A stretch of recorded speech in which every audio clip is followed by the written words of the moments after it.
ભારત સરકારના સામાજિક ન્યાય અને અધિકારીતા મંત્રાલયના વિચરતી અને વિમુક્ત સમુદાયોના વિકાસ અને કલ્યાણ બોર્ડના સભ્ય ભરત પટણીની હાજરીમાં ભુજ કલેક્ટર કચેરી ખાતે ચિંતન શિબિર યોજાઈ હતી। શિબિરમાં વિચરતી અને વિમુક્ત સમુદાયના અરજદારોએ આવાસ, જમીન, શિક્ષણ બાદ રોજગારી સહિતના પ્રશ્નોની રજૂઆત કરી હતી। સરકારી યોજનાઓનો લાભ મંજૂર થવા છતાં સ્થાનિક સ્તરે અમલીકરણમાં પડતી મુશ્કેલીઓનો મુદ્દો પણ ઉઠ્યો હતો। ભુજ તાલુકાના માધાપરમાં રહેતા મનોજભાઈએ આવાસ યોજનાનો પ્રશ્ન ઉઠાવતા જણાવ્યું હતું કે નાના સમુદાયને આવાસ યોજનાનો લાભ મળતો નથી। વર્ષોથી આવાસ માટેની પ્રક્રિયા કરવા છતાં યોગ્ય લાભ ન મળતો હોવાની રજૂઆત કરવામાં આવી હતી। મહેશ વાઘેલાએ જણાવ્યું હતું કે સમાજમાં શિક્ષણ મેળવ્યા બાદ પણ રોજગારીની તકોનો અભાવ છે। આ ઉપરાંત જમીનના અનેક પ્રશ્નો પણ છે। આવાસ યોજનાના ફોર્મ વર્ષો અગાઉ ભરવામાં આવ્યા હોવા છતાં ફાઇલ આગળ વધતી નથી। આ અંગે રજૂઆત થતાં કલેક્ટર સાથે ચર્ચા કરીને કામ ઝડપથી પૂર્ણ કરવા સૂચના આપવામાં આવી હોવાની ખાતરી મળી હતી। સાણંદથી આવેલા ગુલાબભાઈએ જણાવ્યું હતું કે કેન્દ્ર અને રાજ્ય સરકાર દ્વારા નાના સમુદાયના લોકોને રહેવા માટે જમીન તથા પ્લોટની ફાળવણી કરવામાં આવે છે, પરંતુ વાસ્તવિક અમલીકરણના તબક્કે મુશ્કેલી ઊભી થાય છે। સરકાર જમીન ફાળવે છે, પરંતુ ગામ સ્તરે તેનો કબજો અને અન્ય પ્રક્રિયા કરવામાં સહકાર ન મળતો હોવાની તેમણે રજૂઆત કરી હતી।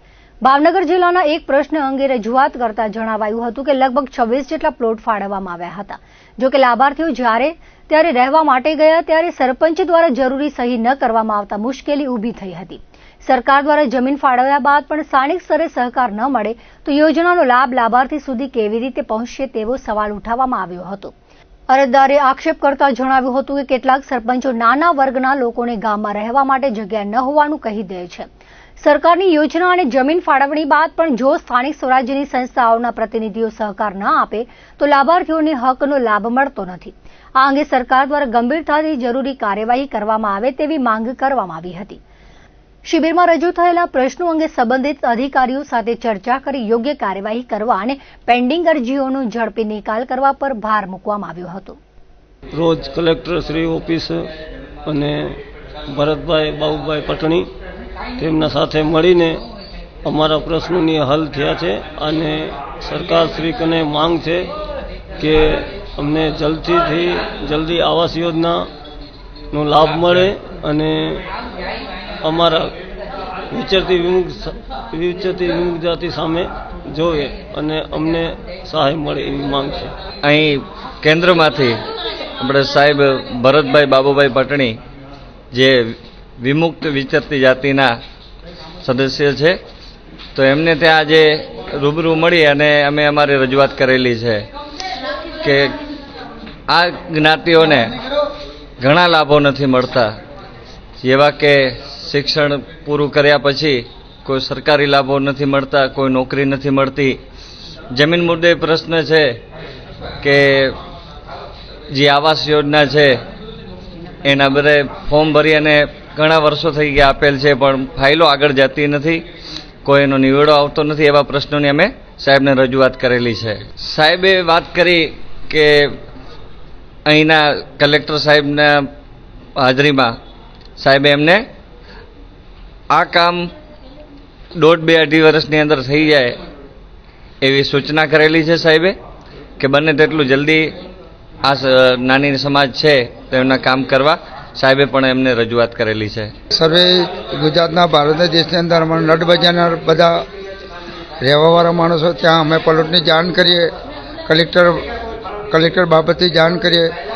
સરપંચને જમીન પાસ થાય, પલોટ પાસ થાય ત્યારે ગામવાળા કોમ વાત કરે, સરપંચ જગ્યા આપવાનું કહેતો ગામવાળા કે અમારા નથી અંદર કોઈ બહારલે વ્યક્તિ અંદર નથી ઘૂસવા દેવાનો સાહેબ।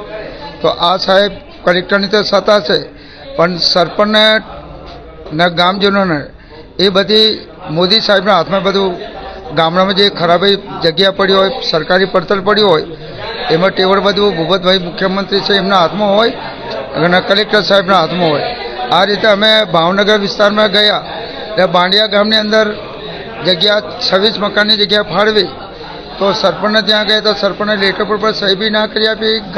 ગામ વર્ગના લોકો તો અમારા લોકોને એમ કહે કે નાના વર્ગના માણસો કોઈ બાંધલા અમારા ગામની અંદર ઘૂસવા દેવા નથી, તો પંચાયતને એનું બધું સરપંચના તલાટીને બધું આ બધી વાતની રજૂઆત કરો કે જેમ સરપંચ કરે એમ થાય કે કાયદેસર મોદી સાહેબ કરે એમ થાય કે ભૂપત કાકા કરે એમ થાય.